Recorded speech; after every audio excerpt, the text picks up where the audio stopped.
Good evening. Good evening. Maybe we should just remove the. Huh? I just changed the inputs of it. Loud voice. So the format is I'll share a few words and then Rabbi Markowitz will share a few words. Afterwards we'll open it up for questions.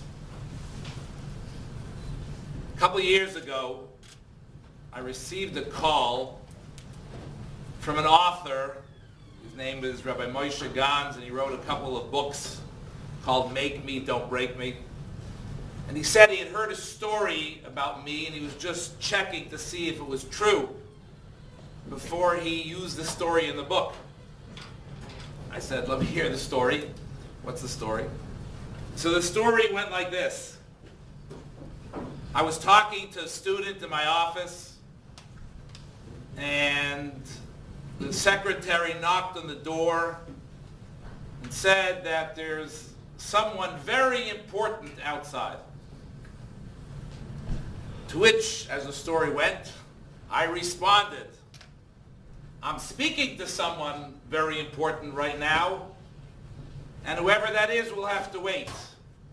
And the young child heard that he was considered important in my eyes, and he lived happily ever after.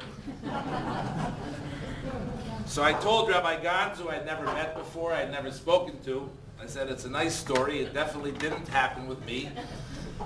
It could have happened with my parents, for their entire life, but it didn't happen with me. But he actually got me thinking. And it actually started me off on this whole idea, quite a few years ago, the story, of building a yachas with the children, with the students, so that they appreciate and recognize that they are the most important people in our eyes, thereby, hopefully, affecting them in a very positive way. So tonight, I would like to share with you some ideas. I'll share them with you quickly. Each one of these ideas needs elaboration, but for the sake of time and because there are three presenters and we want to leave time for questions, I'll present them, just the point, the idea, the source for it, and then this 10 l'chacham v'yech gamoid at another time we can elaborate, or you can talk about it and think about it on your own. So the first thing I'd like to mention is that the title for my few words was actually talking and listening to our children. The subtitle was building bridges between parents and children to help them grow in Yiras Shamayim and Midas Tovos.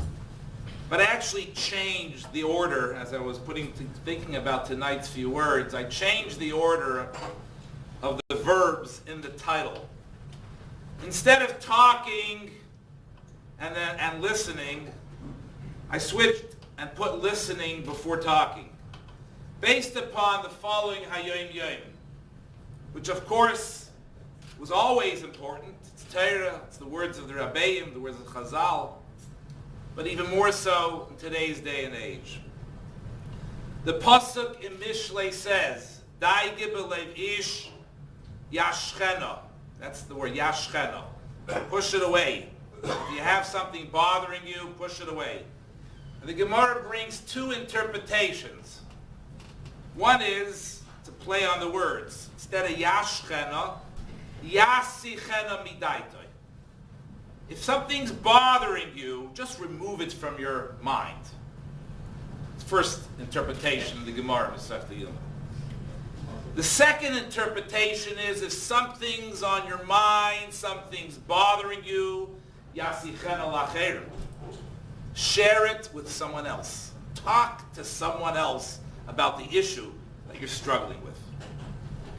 Upirish HaTzemach Tzedek. This is what the Tzemach Tzedek contributes and adds to those two opinions of the Gemara. He says, Lacherim rak beguf. If person A has an issue, and person B is going to be effective in helping person A overcome that challenge, Yasichen al-acher, talk to somebody else. It has to be that he's acherim rak beguf. The other person is just a different body, somebody different than him, a different human being. Listen to these words of the Tzemach Tzedek. Aval meuchadim itoy imoy. The listener who's helping the person overcome some of their problems has to be so connected and one with the person. Shemagishin esinyana, he has to be able to feel the other person. So what the Tzemach Tzedek is telling us based on the Gemara is that we have to listen very carefully, and whoever's talking to us, a child, approaches us with an issue, with a problem, we have to listen, and we have to listen carefully. I said it's challenging, it's part of Torah, so it was always appropriate and true and holy. But how much more so today in the age of technology that we've forgotten how to listen. We've lost the skill of total focus on the person who's sitting or standing in front of us, to listen carefully to what they have to say, to process it. And just to share with you that even the presence of a cell phone that is shut off on your desk leads to impairment in attention and a perception of the part of the person you're speaking with, that the conversation is less meaningful and the interaction is marked by less empathy than when there's no evidence of a cell phone during a conversation. So not only do we have to turn off our cell phones, we actually have to get rid of them and put them somewhere else when we're functioning in the capacity of that acherim rak begufay but zmeuchad itoy. To quote, to read from the Rebbe, an answer, b'chdei lahashpia al mishu, it's hard for you to read, so I'll read it, but I want to read the words exactly from the Rebbe. B'chdei lahashpia al mishu, if you want to have hashpa on someone, if you want to influence someone, specifically hanoyar b'tkufaseinu, the young, the youth in our times, he says you have to speak, but you have to give it over, uba oifen, shazokuk lahashpa yargish atzmai chavshi lihisfakeach v'lanos. We have to be there for them, open ourselves up to hear what they have to say. And if they want to disagree or they want to share their thoughts, so we have to be good listeners. And therefore I put the word listening before speaking. But now let's move on to talking to our children in order to build the bridges to help them grow in Yiras Shamayim and Midas Tovos. I want to share 4 points, but with the following introduction. There's a saying in the world of education, you can mandate transactional matters, but you cannot mandate transformational matters. What that means for a parent would be like, you can mandate that your child goes to sleep on time, maybe. That's transactional. You can mandate that your child brushes their teeth. That's transactional. But you can't mandate that your child have Yiras Shamayim or have good midos. That's transformational. You can't mandate that. You can't sit there and say to them, you need to become, you have to have more Ahavas Yisrael. You have to daven better. You must. You need to. You can say it ad nauseum. You can't force that. To read the words of the Rebbe, Nesinas HaTorah, Hoysal T'nai, Shechelek Achi Gadol Mimaisa Adam Yaseh B'Bechirasai. Ultimately, transformational things come from the Bechira, the choice of the person. You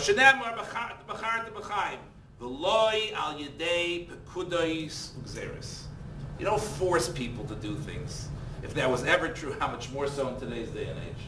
You don't force people to change the whole way that they exist and they think and they believe. So how do you go about changing people? So I want to talk about the right time, the right manner, and a couple other suggestions to consider. The first idea is, and Rabbi Seebeck touched on this, but just to mention another 2 words on the topic. There's a sikha where the Rebbe once told a story that the Alter Rebbe, who was in charge of the Tzemach Tzedek's Chinuch, Tzemach Tzedek approached the Alter Rebbe, then began learning by Yikra, and he asked him, why is there a small aleph? And the Alter Rebbe, it says, was fatveket. He thought deeply for a few minutes, and then he explained to his son the idea of humility. He contrasted the small aleph in Vayikra to the big aleph in Divrei Hayamim when the pasuk speaks about Adam Rishon. And the question is, why did the Alter Rebbe have to think deeply before he responded to the question that the Tzemach Tzedek posed to him? It's an obvious answer. The Tzemach Alter Rebbe knew all the commentaries. What was he fadveket about? And here's what the Rebbe says. In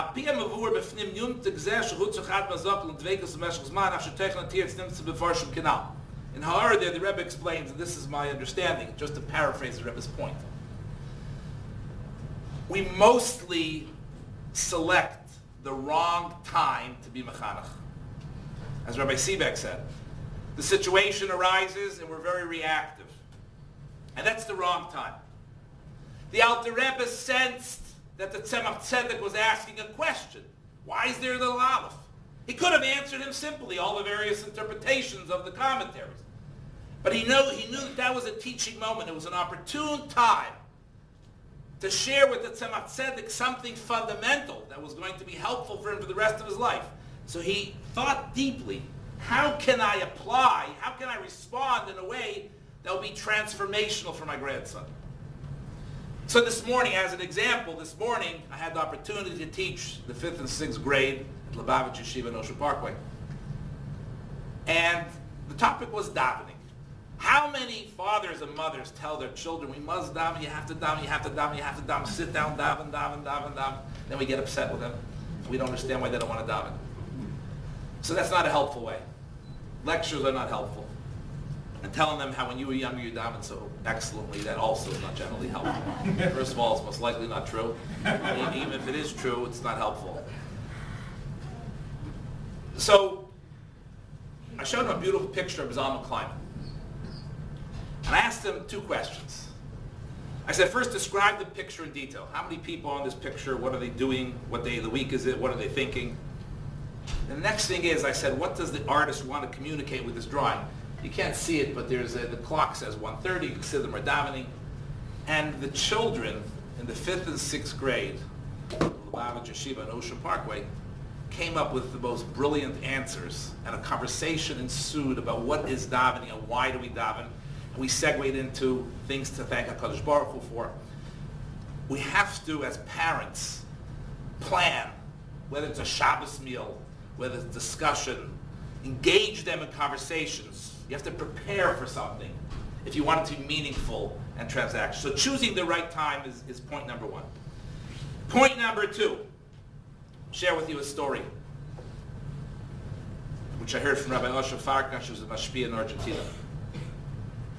He said he was once asked by Rabbi Yehuda Hecht, to work with some teenage boys who had unfortunately gotten involved with a cult. They came from a religious home, from a modern home. And he asked them to go for a brain for them, talk to them. So Rabbi Farkash asked, what should I talk to them about? What's the topic? What's the subject? So he said he actually asked the Rebbe that question. And the Rebbe said the following thing. Du sollst reden, und du sollst reden, und du sollst reden. You should speak, you should speak, you should speak. Until the time it will be dvarim hayotzim min halev. The things which you say will come from the depth of your heart. And once they come from the depth of your heart, it's b'derech meila, it's going to affect the other person. From which Rabbi Farkash understood, very obviously, that it's less important what we say. It's more important that what we're saying is meaningful to us and it's real. I once asked Dr. Twersky, a famous psychiatrist and author, I said to him, a parent asked me a question. The child comes home and one evening they find them looking on the internet at inappropriate material. What should the parent do? Rabbi Twersky said, you should vomit. That was his answer. He says there's nothing more meaningful you could do to the child than show him how disgusted you are, for just naturally. In other words, dvarim hayotzim min halev is nichnosim halev u'poel pulosel. That's the b'shas b'zet Yiddish kid. Was das im Art nit was der Eibusher beweist nit zu him. If you meet a Jewish child, the Rebbe writes, who's not bothered that the Eibusher didn't appear, is nit weil es nit shaykh to them. It's not because the child is not connected to such a concept. It's not a keli for that. It's because we, the adults, are not necessarily sharing words that come from the heart. So the right location, the right time, and Dvarim Hayotzim min Halev. And then, of course, the good old one, being a Dug Mechaya, the famous story with the Kutzker. Someone came to the Kutzker and he says, I beg my children to learn Torah, and they don't want to learn Torah. So the Kutzker said to him, what about you? Do you learn Torah? He says, Rebbe. He says, I don't have time. I can't learn Torah. So the Kutzker says, if you don't learn Torah, they don't see you learn Torah, they're not going to learn Torah. So he says, Rebbe, you mean to say all these years I'm nudging my children to learn, that was all for a waste? He says, no, it wasn't for waste. They'll one day have children also, and they'll tell their children to learn. You have to model anything that you want the children to see. They did a study here. The most generous children were those who watched the teacher give but not say anything. There was a teacher who decided to give charity in front of his students every single day. He didn't say one word about charity. Just gave charity. This is for charity, this is for charity, this is for charity. And they compared that to someone who spoke about the need to give charity and gave charity. The speaking hurt it. 2 months later, those children were 31% more generous than those who observed the same behavior but also heard it preached. The preaching hurt it, didn't help it. But being a Dug Mechaya for these things is what's ultimately important. And finally, I'm going to conclude with a personal story and another point. Who greater than the Rebbe believed in the Chassidim and believed in the children, believed in each and every one of us? I remember we had this tremendous chus to have yechidus with the Rebbe before I went on shlichus to South Africa. I was almost 18 years old at the time, and we had a yechidus in Gan Eden HaTachton. And like I like to tell it, my grandfather, all of the Shalom, Rabbi Nachum Volz, was a Chassidish Shiite. He used to call us the Americana Chocolatnikus, the American chocolate ice cream eaters. He didn't like ice cream and candy the whole time. So that we were American kids, and that was that. And here we are with the Rebbe in Gan Eden HaTachton. 10 Bachrim, 17-year-old, 18-year-old Americana Chocolatnikus. And the Rebbe says like this. It was Chav Vav Teves. It was bringing that Shabbos. He says, Hinchem Chayole Beis David Amitim. Here's what the Rebbe talking to us. You are the true Chayole Beis David. The Gamneres Lahar. Lahavi, it's upon you to bring us Kol Ha'irish Shekol HaRabbeim. We're charged with the mission of bringing down all the energies from all the Rebbeim. B'fratsha Balilula, the Chavdal Teves, Balilula, the Asir B'Shar, B'poyel, the Matim Asar Tzvachim. The Rebbe saw a group of 17, 18-year-old boys, who were whatever we were, and he charged us, he believed in us, he expected us to achieve greatness. So, communicating to our children that even if they made a mistake, even if they were sent out of class, they had an issue, they bothered their sibling, they were disrespectful, if we believe in them, and we communicate to them that tomorrow is another day, and you have the capacity to be great, like the famous story with in the Russian army, the officer who had a tremendous soldier, Grisha. One problem was he drank too much. So this officer said to him, Grisha, he says, if you would only stop drinking, you could become like me, a colonel. So Grisha says, what are you talking about? When I drink, I'm a general. All our children without drinking, and they shouldn't drink. can become generals. We have to communicate to them that we believe in them and we expect them to do so. The Eibusher should help. We should all have nachas from our children. And partnering with the yeshivas our children are in, Lubavitch Yeshiva, wherever your children are in, the day should come when we should bring our children to the Rebbe, Ru Gidulim Shagidalnu, or these are the children that will stand in the front to greet Mashiach B'Per B'Yameinu.